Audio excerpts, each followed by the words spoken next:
Hello students, मैं doctor Arvinder Kaur एक बार फिर से एमएड की ऑनलाइन वीडियो क्लासेस में आप सबका बहुत स्वागत करती हूँ। डियर स्टूडेंट्स, आप सभी जानते हैं कि एमएड सेमेस्टर 3 में पेपर 11 जो कि research method in education part 2 है, इसकी पढ़ाई आप मेरे साथ कर रहे हैं। और आपको अच्छी तरह से पता है कि हम यूनिट 1 में sampling in qualitative, quantitative and mixed research पढ़ रहे हैं। और पिछले वीडियो में हमने ये देखा था कि सैम्पलिंग टेक्निक्स क्या होती है। पिछले वीडियो में मैंने आपको ये बताया था कि सैम्पलिंग टेक्निक को हम पर्टिकुलरली 2 पार्ट्स में डिवाइड करते हैं, probability sampling and non probability sampling.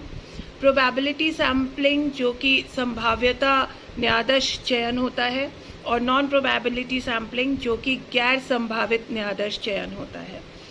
तो आपने ये भी देखा था कि हम प्रोबेबिलिटी सैम्पलिंग को फर्दर कितने टाइप्स में क्लासिफाइड करते हैं। हमने क्लासिफिकेशन ऑफ सैम्पलिंग टेक्निक्स देखी थी, जिसमें हमने ये देखा था कि सैम्पलिंग टेक्निक को पर्टिकुलरली 2 पार्ट्स में डिवाइड करेंगे, probability sampling technique and non probability sampling technique. पिछले वीडियो में हमने देखा था प्रोबेबिलिटी सैम्पलिंग टेक्निक में सिंपल रैंडम सैम्पलिंग क्या होती है, सिस्टमेटिक सैम्पलिंग क्या होती है, स्ट्रैटिफाइड सैम्पलिंग क्या होती है और क्लस्टर सैम्पलिंग क्या होती है। पिछले वीडियो में मैंने स्ट्रैटिफाइड सैम्पलिंग और क्लस्टर सैम्पलिंग के डिफरेंस का आपको वीडियो भी दिया था। तो डियर स्टूडेंट्स, आज का जो हमारा टॉपिक है वो है नॉन प्रोबेबिलिटी सैम्पलिंग टेक्निक। लेकिन उससे पहले मैं आपको ज़रूर आपके सिलेबस के हिसाब से मल्टी स्टेज सैम्पलिंग क्लियर करूँगी। तो आज सबसे पहले हम मल्टी स्टेज सैम्पलिंग के बारे में समझेंगे, मल्टी स्टेज सैम्पलिंग के बारे में जानेंगे, और मल्टी स्टेज सैम्पलिंग जानने के बाद हम शुरू कर लेंगे नॉन रैंडम सैम्पलिंग टेक्निक्स, यानी कि नॉन प्रोबेबिलिटी सैम्पलिंग टेक्निक्स। और जितना हो पाएगा हम आज के वीडियो में कवर करेंगे, और बाकी हम नेक्स्ट वीडियो और नेक्स्ट क्लास में कवर करेंगे। तो आइए आज हम रैंडम सैम्पलिंग टेक्निक यानी कि प्रोबेबिलिटी सैम्पलिंग टेक्निक का जो लास्ट पॉइंट रह गया है उसे सबसे पहले कवर करते हैं, मल्टी स्टेज सैम्पलिंग, और उसके बाद हम शुरू करेंगे नॉन रैंडम सैम्पलिंग टेक्निक। तो चलिए स्टार्ट करते हैं multi stage sampling. Dear students, classification of sampling technique का ये टेबल मैंने पिछले वीडियो में आपको दिया था, और पिछले वीडियो में मैंने आपको प्रोबेबिलिटी सैम्पलिंग टेक्निक के types, non probability sampling techniques के टाइप बता दिए थे। तो चलिए एक बार छोटा सा रिवीजन करें। प्रोबेबिलिटी सैम्पलिंग जो पिछले वीडियो में हम ये कर चुके हैं, simple random, systematic, stratified, cluster sampling. आज हम शुरू करेंगे multi stage sampling, multi stage न्यायाधीश, मल्टी स्टेज सैम्पलिंग। सबसे पहले आइए जानने की कोशिश करते हैं कि मल्टी स्टेज सैम्पलिंग होती क्या है। Multi stage sampling is the probability sampling technique wherein the sampling is carried out in several stages such that the sample size gets reduced at each stage। इसका मतलब ये है कि जब हम सैम्पलिंग करते हैं तो हम उसको कई स्टेजेस में करते हैं। मल्टी स्टेज सैम्पलिंग जब हम करते हैं तो जब हम सैम्पलिंग को 3-4 स्टेजेस में करते हैं, और 3-4 स्टेजेस में सैम्पलिंग करते हुए हर एक स्टेज में वो जो सैम्पल साइज़ है वो धीरे धीरे छोटा होता जाता है, तो उसे हम मल्टी स्टेज सैम्पलिंग कहते हैं।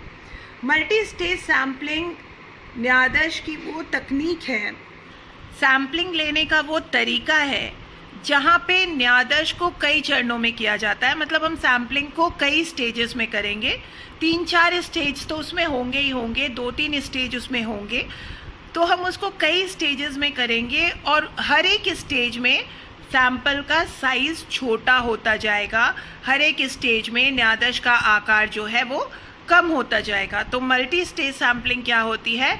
ये सैम्पलिंग का वो तरीका है जिसमें हम सैम्पल को कई स्टेजेस में सेलेक्ट करते हैं, और हर एक स्टेज में सैम्पल साइज़ थोड़ा छोटा होता जाता है। चलिए एग्जाम्पल से हम इसको समझने की कोशिश करते हैं।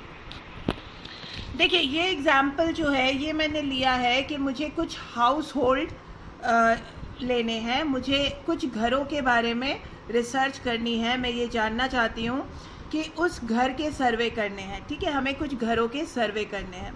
तो वो जो हमें घरों के सर्वे करने हैं उसके लिए हम सबसे पहले क्या करेंगे, सबसे पहले है complex form of cluster sampling in which 2 or more levels of units are embedded one in another।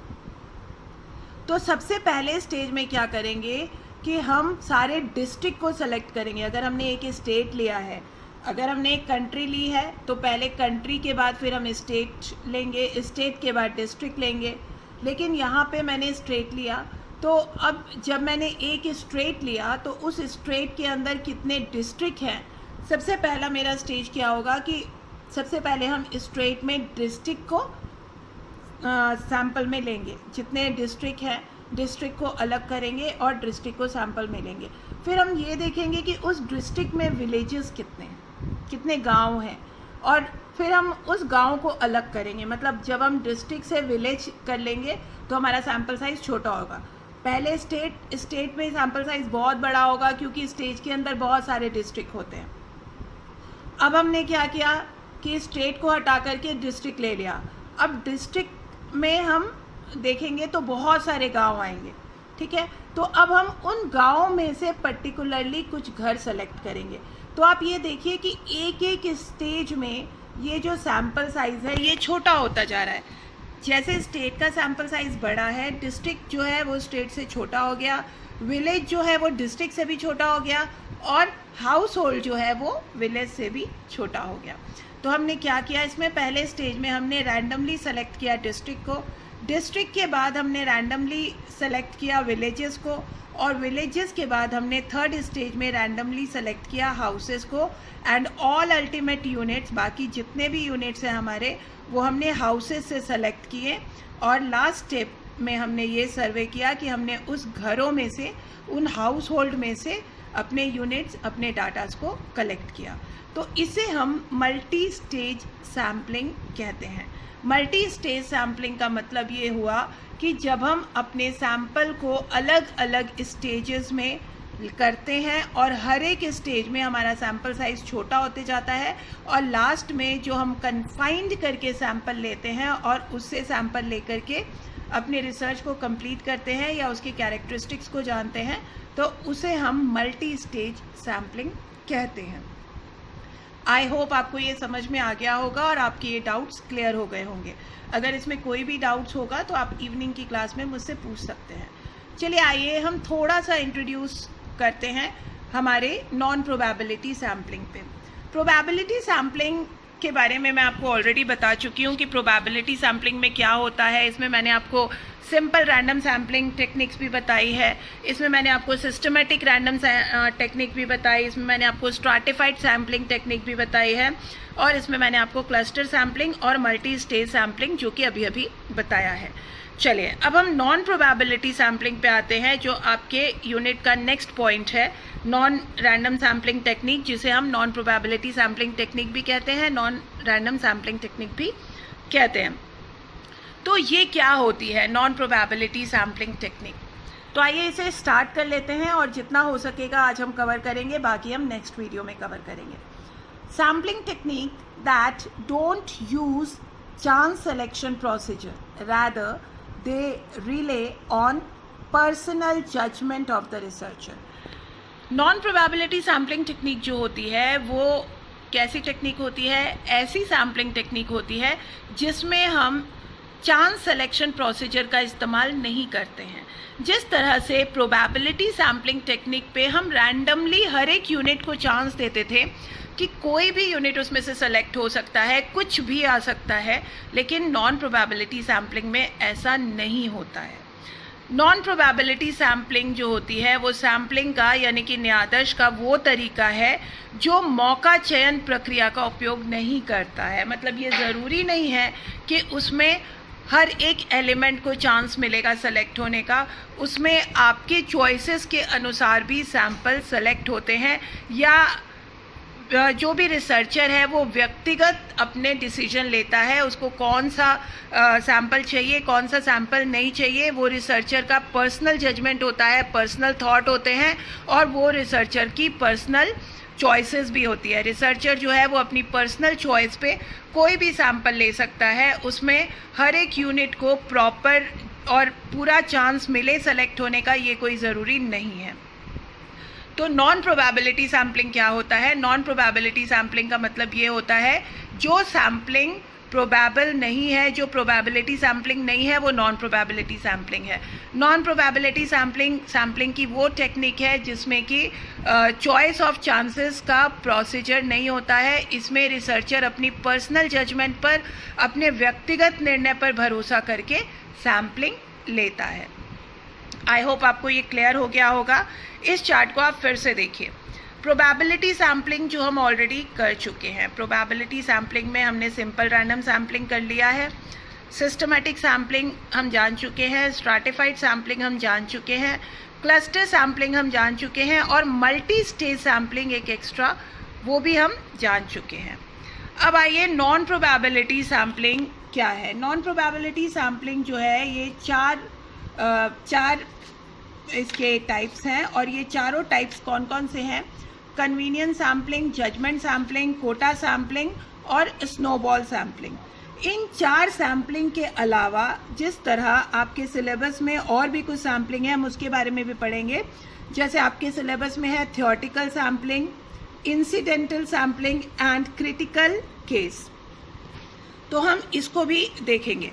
तो ये चारों, सबसे पहले हम ये 4 सैम्पलिंग के बारे में जानेंगे। Convenience sampling, judgement sampling, quota sampling and snowball sampling. ये 4 सैम्पलिंग जो है वो मैं अगले वीडियो में आपको बताऊंगी, नहीं तो ये अधूरा रह जाएगा, आधा छूट जाएगा। तो हम अगले वीडियो में ये 4 sampling, convenience sampling, judgement sampling, quota sampling, snowball sampling, और इसके साथ साथ आपके सिलेबस के अनुसार theoretical sampling, incidental and critical case, ये भी हम अगले वीडियो में जानेंगे। तो डियर स्टूडेंट, यहाँ तक के अगर सैम्पलिंग टेक्निक में आपको कोई भी प्रॉब्लम है तो आप मुझसे बेझिझक अपने सवाल कर सकते हैं व्हाट्सएप के ज़रिए, या फिर इवनिंग की क्लास में मुझसे ज्वाइन होइए और अपने सवाल कीजिए। अभी तक के वीडियो में आपको कोई भी प्रॉब्लम है तो आज तक के लिए इतना ही। अगले वीडियो में मैं आपको नॉन प्रोबेबिलिटी सैम्पलिंग के टेक्निक को डिफ़ाइन करूँगी, डिस्कस करूँगी, और जो एक्स्ट्रा आपके सिलेबस में दिया हुआ है theoretical sampling, incidental and critical case, उसके बारे में भी हम अगले वीडियो में पढ़ेंगे। तो आज तक के लिए इतना ही। Thank you so much.